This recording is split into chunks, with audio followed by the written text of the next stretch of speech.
প্রক্রিয়া চিহ্ন ব্যবহার করে নিচের সম্পর্কগুলোকে গাণিতীয় রাশির মাধ্যমে প্রকাশ করো। প্রক্রিয়া চিহ্ন মানে কি আমরা জানি? আমরা কি জানি? একসাথে বলো, জানি? আচ্ছা, প্রক্রিয়া চিহ্ন মানে হচ্ছে যোগ, বিয়োগ, গুণ, বিয়োগ, গুণ, ভাগ।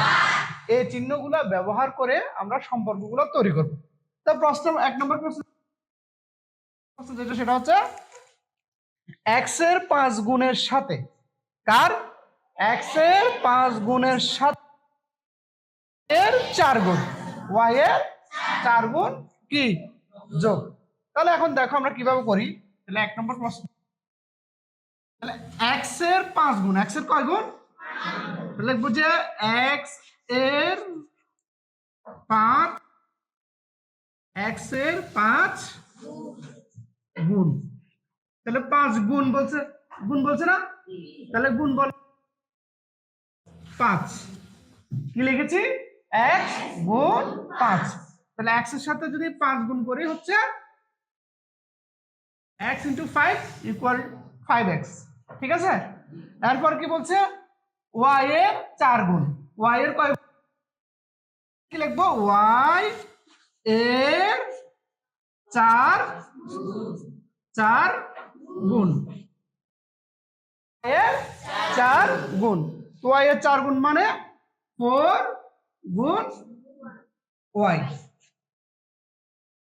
অথবা y গুণ 4, যেভাবে লিখো। তাহলে y এর সাথে যদি 4 গুণ করি তাহলে কি হবে? এক্সিলেন্ট, 4। তাহলে x এর 5 গুণে পেয়েছি 5x, আর y এর 4 গুণে পেয়েছি 4y।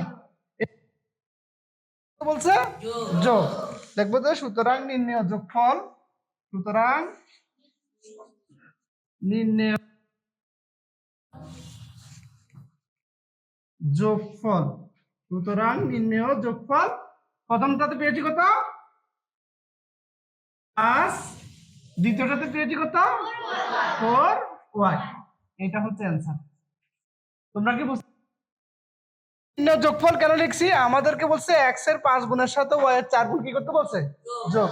এজন্য আমরা লিখছি নির্ণেয় যোগফল। তাহলে